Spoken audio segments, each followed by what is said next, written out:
BFM Business, intégral placement, idée de placement. On parcourt le monde de votre patrimoine pour vous livrer un maximum de clés pour gérer au mieux votre argent. José Fernandez pour l'UFF est avec nous pour vous conseiller. Bonjour José. Bonjour Cédric. Vous allez nous donner quelques idées pour sortir progressivement du fonds en euros. Le but, c'est pas de dégrader, au contraire, c'est d'améliorer la rémunération de notre épargne. C'est ça, parce qu'inévitablement, le fonds en euros, il va voir son rendement continuer à s'éroder. C'est exactement ça Cédric, vous avez tout compris. On sait très bien que la politique de la Banque de France, le quantitative easing va se poursuivre. On a des taux qui sont relativement bas depuis quelques mois et ça va perdurer.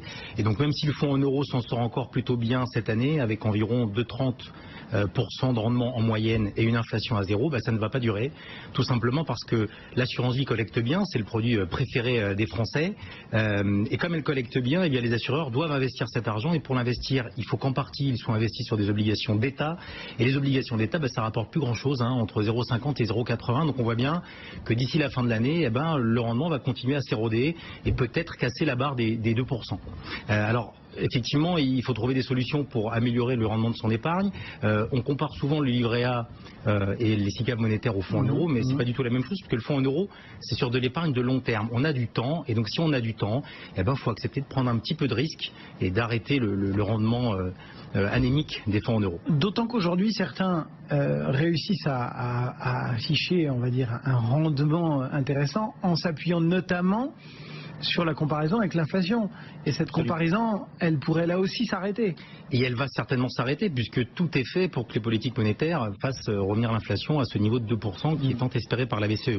Donc on le sait, de toute façon, c'est un mouvement de long terme qui va se poursuivre, et donc on va avoir une érosion régulière du fonds en euros. Ça veut dire que clairement dans nos contrats d'assurance vie, par exemple, il faut définitivement tourner le dos à des vieux monosupports qu'on pourrait encore avoir, et lorgner sur les multisupports et être capable de diversifier. Effectivement, toute situation est particulière, mais vous avez une possibilité offerte par les assureurs qui s'appelle l'amendement Fourgouste. On en a parlé pendant très longtemps, et puis ça s'est un peu estompé, mais il faut savoir qu'on peut transférer son monosupport vers un contrat moderne multisupport, donc avec des supports financiers qui investissent sur les marchés, tout en gardant l'antériorité fiscale. Et c'est bien là qu'est l'enjeu. C'est que vous souvent, il y a des petites conditions quand même. Alors forcément, il faut mettre mais qui vont dans le sens de la diversification. Exactement. Et donc c'est tout à fait dans ce sens-là. Vous troquez un monosupport qui souvent a été matraqué par souvent les banquiers, et donc vous avez un rendement qui est extrêmement faible sur votre monosupport, au détriment des nouveaux contrats. Et donc c'est le moment de changer, et c'est une opération qui est un peu gagnant-gagnant entre l'assureur et l'épargnant. Donc en clair, on garde notre antériorité fiscale, on a toujours un fonds en euros, mais on est obligé de pondérer un peu avec des UC, comme on dit, des unités de compte. Et si vous ne pouvez pas faire l'amendement Fourgouste, rien ne vous empêche d'ouvrir un contrat multisupport et de prendre une partie de ce qu'il y a sur le monosupport pour aller vers le multisupport, pour autant que vous ayez un peu de temps. Donc il y a différentes stratégies qui sont possibles, mais en tout cas il faut initier le mouvement, ça c'est certain. Et comment est-ce qu'on arbitre au sein d'un multisupport, justement? On crée une situation à un moment et entre guillemets on l'emporte avec nous, où il faut être en permanence actif. Et non, le contrat d'assurance vie, c'est un outil qui est extrêmement souple en termes d'arbitrage. Vous pouvez passer du fonds en euros vers des supports en unité de compte, et inversement, si vous estimez que c'est le moment de prendre vos plus-values par exemple. Donc cette opération d'arbitrage, elle est possible à tout moment. Elle a parfois des conditions en termes de montant, mais c'est relativement souple.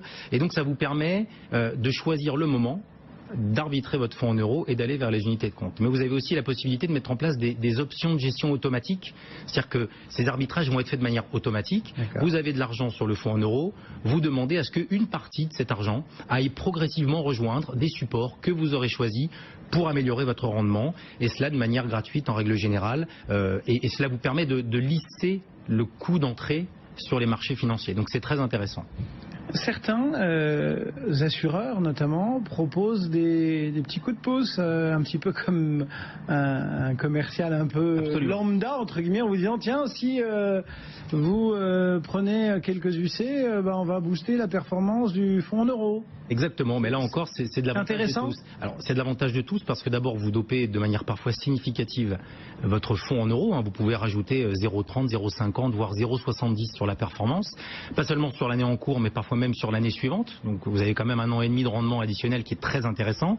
Et puis, il s'avère que si c'était le moment que vous aviez choisi pour commencer à diversifier un peu votre placement, tout le monde est gagnant. Donc, on peut faire la chasse aux opérations bonus, comme certains ont fait la chasse aux super. Voilà, exactement. Votre assureur propose toujours quelque chose, il faut regarder les conditions, mais vous avez plutôt intérêt à profiter de ce moment-là pour aller diversifier votre épargne. Reste ensuite la question des UC, des unités de compte, de cette façon de diversifier et des critères, des idées qu'il faut avoir pour bien choisir, parce que là encore, on a une foule de propositions qui nous sont inévitablement faites. Tout à fait, et en fait c'est l'essentiel, c'est-à-dire qu'on initie le mouvement, c'est bien, mais pour aller vers quoi?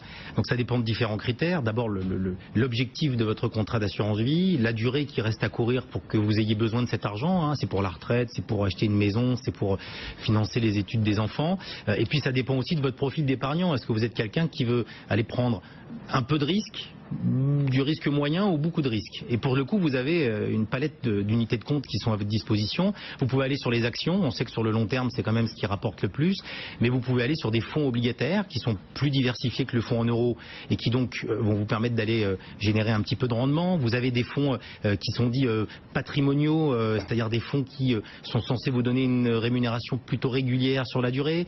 Vous avez aussi des produits structurés qui vous permettent en échange d'une protection du capital d'aller chercher un rendement intéressant. En fait, vous avez différentes solutions possibles. Vous pouvez aussi mettre de l'immobilier dans votre assurance vie. Ça aussi, c'est très intéressant. Vous avez un rendement qui est quand même pas désagréable. Donc en fait, vous avez le choix. Le plus important, c'est de faire le bon choix en fonction de votre profil et surtout de faire la bonne allocation. C'est ça l'essentiel. Avec comme maître mot, mobilité, flexibilité, voilà, ne pas rester scotché sur de vieilles habitudes. Absolument. Merci beaucoup pour ce coup d'œil. José Fernandez, donc le directeur de l'offre financière de l'UFF. Merci. Bon retour.